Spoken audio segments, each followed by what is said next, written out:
Lend me your ear and I'll sing you a song. Because the Tampa Bay Lightning are your 2020 Stanley Cup champions. By the way, I did say Bolts in 6 last week. I'm sure some of you might remember that, but whatever, it doesn't matter. Okay, so like when the NHL regular season started, almost a full calendar year ago now, okay? I don't know how many people would have pegged the Tampa Bay Lightning to actually win the Stanley Cup, based on the fact that not long ago, they had this epic collapse against Columbus in what was, the biggest upset in hockey history, period. Okay, and it definitely was, more so than the U.S. team beating the Soviets in the Olympics. That was one game. If the U.S. team had to play the Soviets over a 7-game series, they probably would have lost 4-1. But either way, you can't compare the two. Biggest upset in hockey history happens with Tampa. They lose to Columbus. They come back the following year. A lot of their fans, a lot of the media had written the team off forever. They'll have the skeletons in the closet forever with this team. They'll never be able to get over that psychological, emotional disturbance. You got to hand it to the GM and the management for deciding to keep the core of this team together. A lot of other GMs might have sat there and said, holy fuck, we can't even win a game against Columbus this year. Like, we got to make some big changes. They decided to stay the course. They kept the team mostly intact.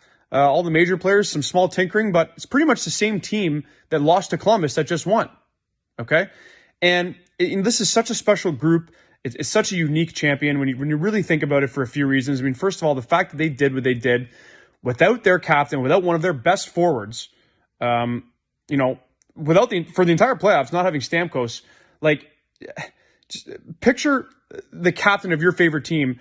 The playoffs are starting, and we're just going to pluck him away from the organization. Sorry, he's not playing. Like, most teams losing their captain, that would derail them. Would the Capitals have won without Ovi? Would the Pens have won without Crosby? Would the Blues have won without Pietrangelo? I don't know. Like, maybe not. Those are huge losses. And the fact that Tampa was able to overcome this and still get the job done without him, it's unbelievable. And I'm sure, speaking of Stamkos, probably just killing him that he couldn't be on the ice and battling with his teammates. But, the legend of Steve Stamkos, it grew quite a bit. I mean, we all know that. I mean, the guy doesn't play a fucking shift for 8 months. 8 months, and then it just gets plopped into the Stanley Cup Finals. And on his third shift, he goes top titty with a beautiful goal. And, like, what a valuable goal that was. What that did for Tampa, not just in Game 2, but the rest of the series, giving them an emotional boost. Like, that was so, so huge.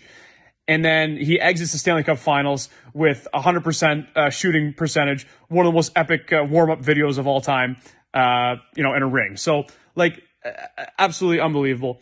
But this group, when you really think about this group and how special they are, the way they were constructed, like, okay, so you've got Stamkos, Hedman, and Vasilevsky. They're all, first-round picks, highly touted guys.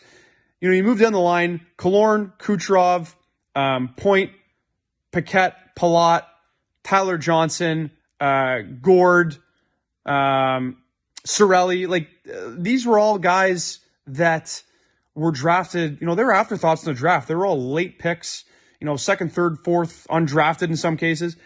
And here's something wild. So all those guys I just mentioned. So Stamkos, Hedman, Vasilevsky, Kucherov, Killorn, Palat, Point, Paquette, Cirelli, Gord, and Tyler Johnson. So all those players, combined regular season and playoffs, they have played 5,871 total games in their careers, combined.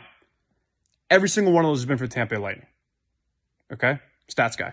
Every single one. Like, this group, they've been together for so long. They've been, the lowest of the lows, losing to Columbus last year, and now the highest of the highs, winning the Cup. Like, what they've been through, it's such a cool story. And for anybody that says that, oh, this is an asterisk year, COVID Cup bullshit, there's no fucking way. Like, they are more than a worthy champion. What they did playing, in a bubble, which is mentally, emotionally very difficult, being away from their families, and etc. Condensed schedule, playing every other night. And also, Tampa played 220 minutes of overtime. Okay, that's the most overtime that any team has ever played in the NHL playoffs. You take that all into consideration. This cup was harder to win than probably other years. Okay, so it's definitely not an asterisk. Anybody who thinks that, not a chance. We're going to wrap up with some Tendy love. Okay, Andrei Vasilevsky, God bless him. He's never had a shutout in his entire playoff career. Okay, and he gets one tonight on the night that he could clinch the Stanley Cup. Only goaltender that played every single minute of action for his team in the playoffs. Unbelievable, Andrei Vasilevsky. And Curtis McElhinney, former Leaf journeyman. Get yourself a cup too. Guys, thanks for watching to the very end. And we'll see you soon.